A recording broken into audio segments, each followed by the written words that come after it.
Le séjour à l'hôpital de Pierre Palmade devrait prendre fin ce lundi 24 avril, plus de 2 mois après le grave accident de la route qu'il a provoqué à Villiers-en-Bière, en Seine-et-Marne.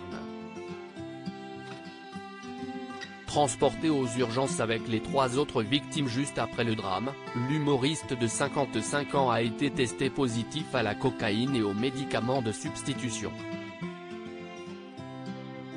D'après ce qu'ont indiqué plusieurs médias, l'artiste faisait la fête depuis plusieurs jours sous l'emprise de stupéfiants dans sa maison de Célie-en-Bière.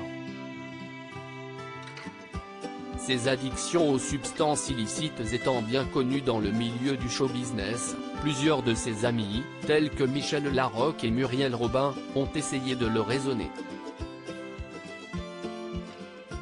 C'est aussi le cas de Christophe de Chavannes, d'après ce qu'il a confié à Society le 14 avril dernier. J'ai parlé à Pierre Palmade aussi, un soir, il y a très longtemps, au bain, a commencé l'animateur du nouveau talk-show de France 2, Quelle époque, en faisant référence à la célèbre boîte de nuit parisienne Les Bains-Douches, située dans le 3e arrondissement de la capitale.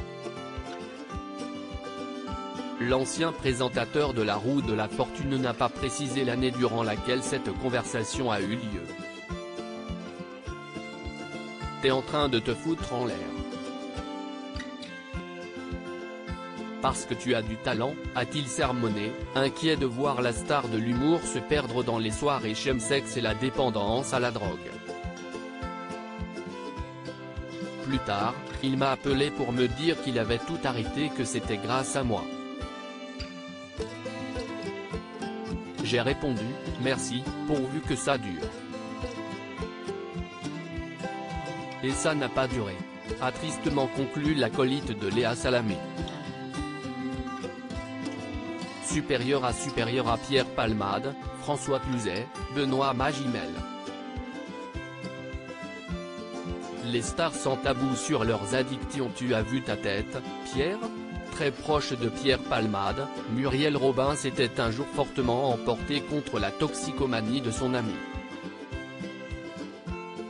L'humoriste avait lui-même raconté l'anecdote dans son autobiographie publiée en 2019, intitulée « Dites à mon père que je suis célèbre ». À cette époque, les deux artistes connus pour leur spectacle Ils se sont aimés en 2001 et Ils se re-aiment en 2012, travaillaient ensemble sur de nouveaux sketchs. On est censé se retrouver 2 ou 3 fois par semaine pour travailler, mais j'annule de plus en plus souvent nos rendez-vous, expliquait l'auteur du livre, en reconnaissant que lorsque il est présent, il est bon à rien et ressemble à un fantôme pendant ses redescentes. Tu as vu ta tête, Pierre ? Tu m'emmerdes, tu ne peux pas aligner un mot devant l'autre, tu t'affales sur le canapé, tout juste si tu ne te mets pas à roupiller. On a du boulot, et toi, tu cours, avait reproché, excédé, la femme d'Anne Le Nain. Loin de laisser son ami partir à la dérive, Muriel Robin avait pris le taureau par les cornes, plus de temps pour que tu me sortes des idées à la con, ça ne m'intéresse pas.